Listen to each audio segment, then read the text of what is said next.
Punta tayo Marikina for only breakfast. Let's go. Wear your Crocs na. Wear your Crocs. Let's go. Let's count the stairs. So, 1. Let's go. Ano pa iniisip mo? Let's go.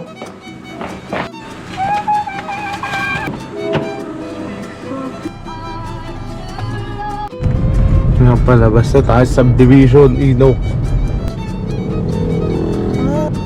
Gardner College, Santa Lu.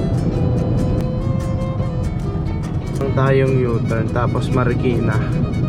Doon pa tumigil sa gitna. Kain tayo sa Comedor. Tapos kakain ako ng marami. Magandang panimula ng araw. Ganda naman ito, ang luma.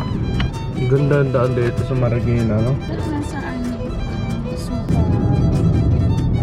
Maging 150 pa lang ako. Pagal ito. Ang ganda ng mga painting dito. So medyo late na kami for breakfast, nakarating kaya they asked us to wait for a bit.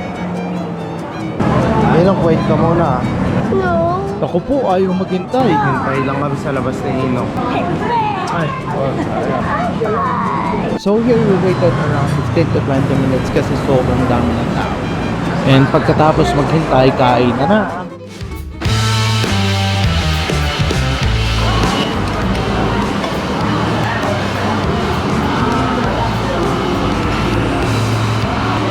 my turn.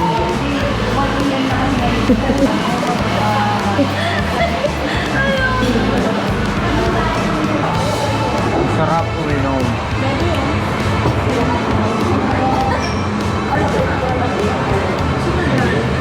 Bye-bye. Super great experience overall. Masarap yung food, lahat may lasa, walang tapon. Peace! Thank you, Commodore. Uwi na kami. Bye-bye.